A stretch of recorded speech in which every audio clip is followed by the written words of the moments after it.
दिवसभरात फक्त 5 मिनिटं स्वतःसाठी शांत बसू शकशील का सखी? ज्या श्वासावर आपलं आयुष्य चालू आहे आपलं त्याच्याकडेच लक्ष नसतं. आपण म्हणतो ना, आज दिवसभर मला इतकं काम होतं बाई की मला श्वास घ्यायला सुद्धा फुरसत मिळाली नाही.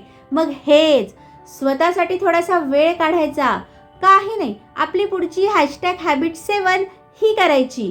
काय तर फक्त आपल्या श्वासाकडे लक्ष द्यायचं आहे. एका जागी छान बसायचं, मस्त डोळे लावायचे आणि काही नाही, फक्त आपला नैसर्गिक श्वास कसा येतो आहे, कसा जातो आहे याकडे लक्ष द्यायचं. Breathing awareness. आपली आधीची हॅबिट स्ट्रेचिंग त्याच्या आधी किंवा नंतर तू केव्हाही करू शकते ना, तर दिवसभरात तुला वेळ मिळेल तेव्हा. मग स्वतःसाठी 5 मिनिटं काढू शकशील ना? आणि हो, तुझा नैसर्गिक श्वास योग्य चालू आहे का हे जर जाणून घ्यायचं असेल तर कमेंटमध्ये श्वास लिही.